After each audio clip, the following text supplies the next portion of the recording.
foot 3 inches tall. You see the weight miss for Joel Alvarez. 3-inch reach advantage resides in the red corner with Alvarez. All right, now for the introductions, we say hello for the first time tonight to Bruce Buffer.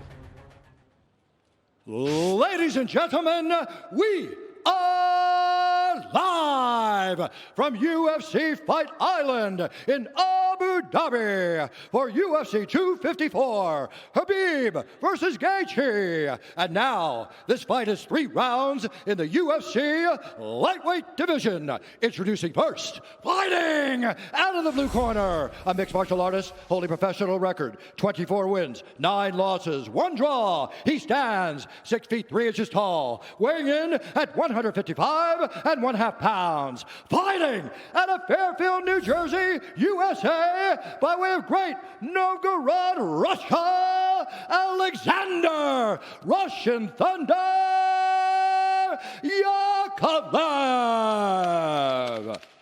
And now introducing his opponent, fighting out of the red corner, a striker holding a professional record, 17 wins, 2 losses. He stands 6 feet 3 inches tall, weighing in at 159 1/2 pounds. Fighting out of Asturias, Spain, Joel El Fenomeno Alvarez. And when the action begins, our referee in charge, Jason Herzog. Good to see Jason Herzog back on the island. Camila Oliveira is with us. Thank you, Camila. Ready to go for round 1 of a possible 3 here in the UFC's lightweight division. So we begin the night at 155 pounds, and of course we will end it with Khabib and Gaethje later today on pay-per-view. Yakovlev, center of the octagon, out of the southpaw stance in black. Joel Alvarez is in yellow, and UFC 254 is underway. I'm so excited and interested to see how these guys approach this. If Alvarez is willing to stand with Yakovlev, or if he tries to get a takedown early, turn this into a grappling match. Alvarez goes high with the head kick. The guard was raised by Yakovlev. 41 pro MMA wins between these two. Yeah, and John, that's one thing about Alvarez, right? He throws big kicks, forces you to be uncomfortable and take shots, try to get him to the mat, and when you do, you're right into his world.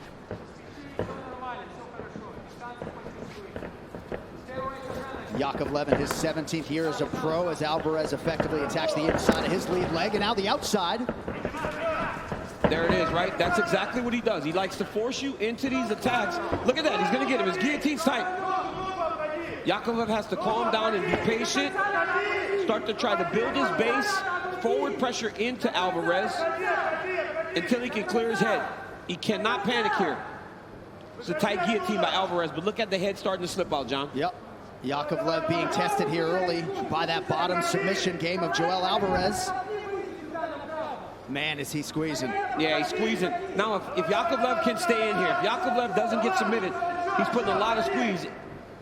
I mean, this is tight.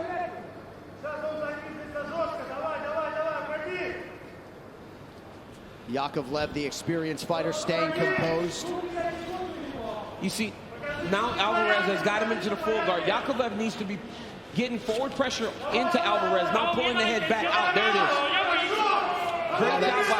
Great job by Yakovlev, sorry. Staying patient, not panicking, little small movements until he was able to clear his head. And that's a good early sign for Yakovlev. 2 minutes have expired here in round 1. Nice bottom attack from Alvarez. And John, Alvarez will continue to attack here. If you're Yakovlev, you need to try to pass the guard. Guys have so many different submission attacks from the full guard. It's when you start getting in the half guard and you start getting in the side control where you really limit their opportunities to throw up submissions.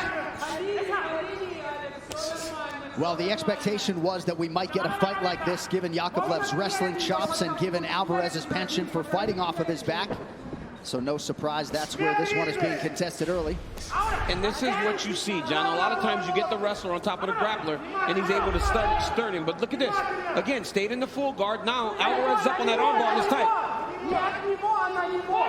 His elbow's not completely in. Again, Yakovlev's got to go small movements. Him falling back though.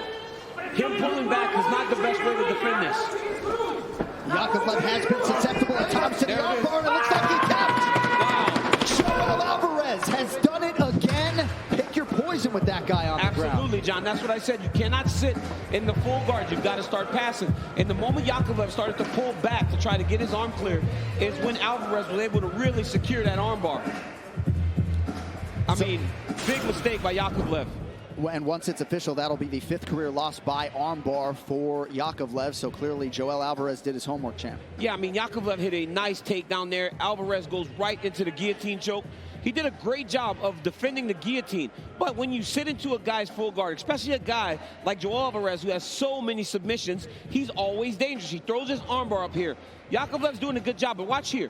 Watch as he starts to go back and try to pull away to clear his arm. You can't do that. You got to keep the action going forward into him. The moment he goes back, Alvarez clears, straightens out the arm. Look at the arm. As soon as the hands came unlocked, Alvarez knew he had him. Yakovlev had no choice but to tap. I mean, look at his coaches going crazy. Another big submission for Joel Alvarez. So Joel Alvarez closing in the -160 range as the betting favorite tonight. And again, this lightweight division in the UFC is full of guys like this, right? 18-2, trying to sort of crack their way into that top 30. And this result will certainly help as Joel Alvarez gets it done tonight. And to make it official, here is Bruce Buffer. Ladies and gentlemen, referee Jason Herzog has called a stop to this contest at 3 minutes of the very first round, declaring the winner by submission due to an armbar, Joel Alfino Alvarez.